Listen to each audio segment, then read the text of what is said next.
I mean, listen, to be honest, it's a bit like you get the call from Disney Pixar and you kind of just go, yes. Yeah, it was kind of as simple as that, really. Again, I've always loved acting as a kid. You know what I mean? Music obviously has been the journey for a very long time, but I've always kind of, been there, acting on the sidelines, and then, yeah, got the call from the big guys upstairs and was like, yeah, would you like to, voice a character in this movie? I said, absolutely, definitely. Let's go full swing for this, and then, yeah, here we go. Elio's here, yeah.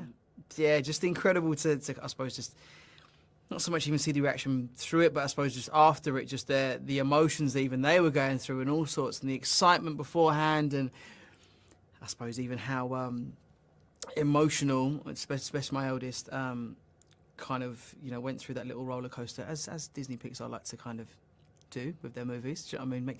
Make you reach for the tissues.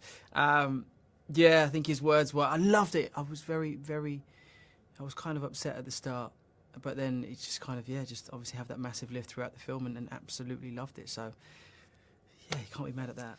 I would say that just the lovable underdog, right? I think that's kind of how you have to take Elio. I think, listen,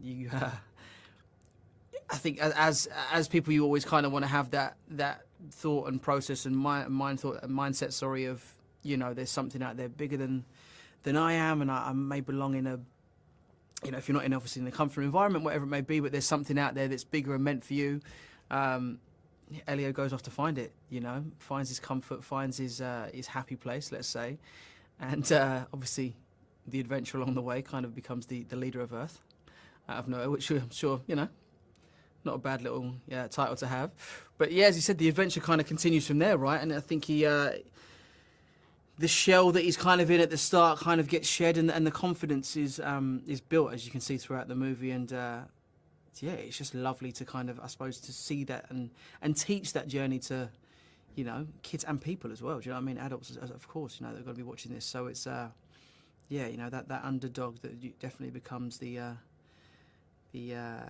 main character energy for sure. It was really cool, to be fair. It was like the warm-up was the same. Do you know what I mean? Get the voice warm, which was really cool. But then, as I said, I'm always used to kind of the smaller vocal booths, let's say. Do you know what I mean? The mic in there, it's there. You kind of always shut away from even the producer. Do you know what I mean? You can just kind of hear them at times, whereas the VO acting side, it's a bit like, no, the screen is there, the movie's playing for you to kind of see.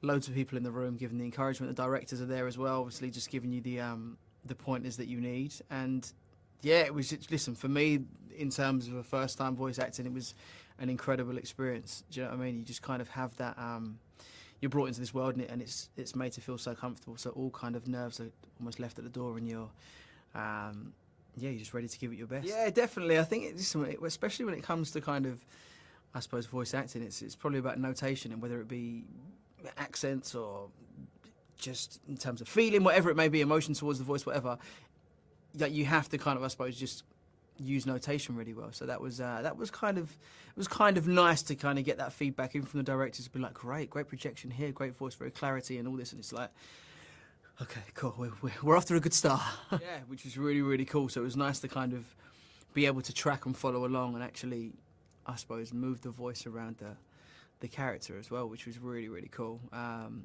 I said, just surreal moment, and a massive learning curve as well, which was nice. I G myself up for the day. I think it was more like, I'm just the character. I think the day was a bit like, right, okay, wake up in the morning, go to the gym, breakfast, all sorts. It's like, right, yeah, okay, off to school, yeah, bye guys, yeah, just gonna go and voice overs and stuff that keep it all very chill, very normal. And then you get there, it's a bit like just almost shake off the nerves and the excitement, and just go in and have some fun. Like that was I suppose the main goal, and it was achieved.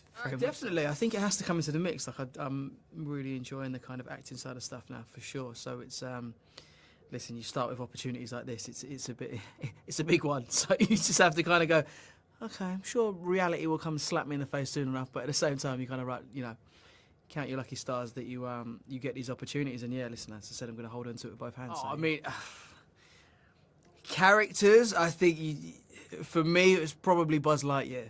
Like, you look at Buzz Lightyear and you just kind of go, just the intro to Toy Story alone for Buzz Lightyear was just epic.